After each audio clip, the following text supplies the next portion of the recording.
Olá, benditos! Cerca de 25 anos se passaram entre os acontecimentos do capítulo 7 e os do capítulo 8. Samuel agora era um homem idoso, prestes a sair de cena, e havia surgido em Israel uma outra geração cheia de novas ideias.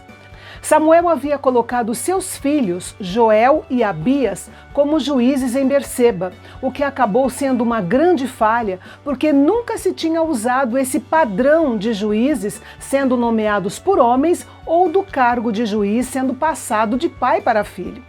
E o agravante foi que Joel e Abias entraram pelo caminho da avareza, da aceitação de suborno e práticas injustas para com o povo, muito diferente do seu pai Samuel.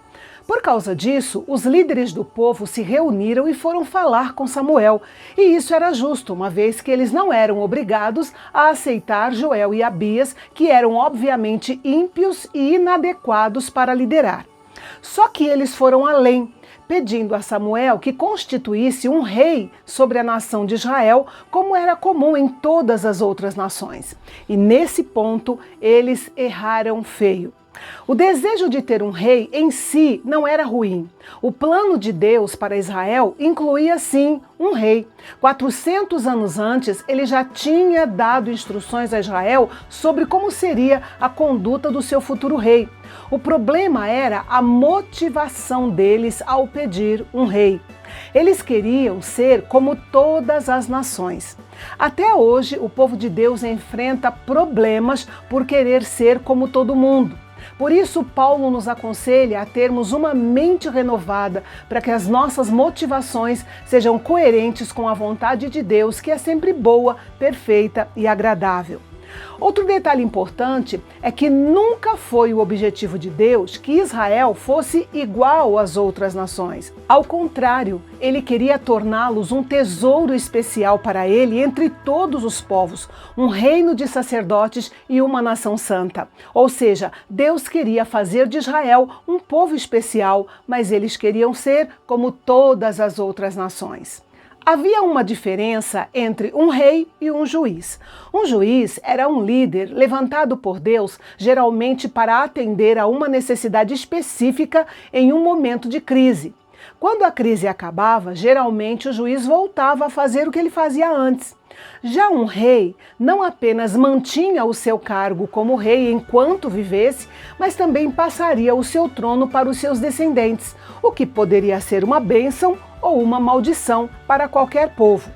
Samuel com certeza não gostou de saber da má fama dos seus filhos, mas o que o deixou mais aborrecido foi o pedido do povo de ter um rei. Afinal, Israel já estava há cerca de 400 anos na Terra Prometida sem um rei. Então Samuel foi orar ao Senhor.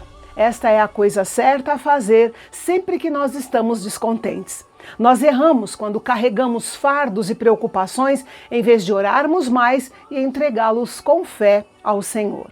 A resposta de Deus para Samuel foi que ele deveria atender o pedido do povo. Não porque o pedido deles fosse bom ou correto, mas porque Deus tinha uma lição a ensinar ao seu povo através dessa situação. E conosco não é diferente. Quando insistimos em ter algo que Deus não quer, algumas vezes Ele nos permite tê-lo para nos ensinar uma lição. Deus sabia que Israel teria um rei, mas Ele queria dar o rei ao seu povo no tempo certo, no tempo dele.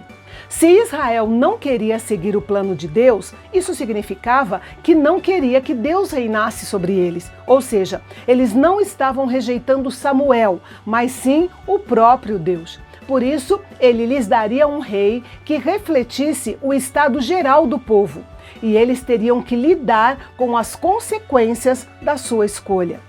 Deus então orientou Samuel a informar a nação sobre qual seria o perfil do rei que estaria sobre eles. A informação cria responsabilidade. Eles jamais poderiam dizer que não sabiam.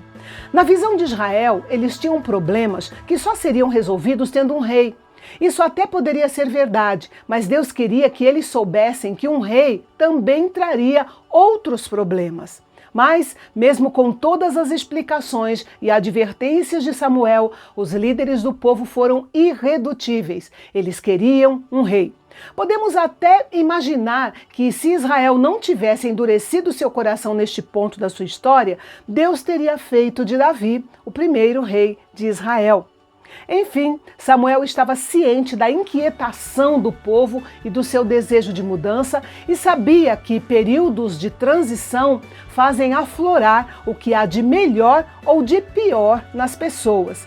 Deus chamou Samuel para construir essa ponte entre a era turbulenta dos juízes e a nova era da monarquia, o que seria uma tarefa nada fácil.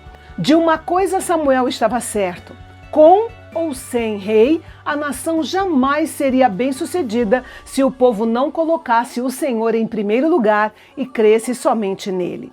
E amanhã vamos conhecer quem foi o homem que Deus escolheu, contra a sua vontade, é claro, com o perfil do povo de Israel para satisfazer o seu desejo de ter um rei como todas as outras nações. Você não pode perder e eu te espero amanhã. Até lá!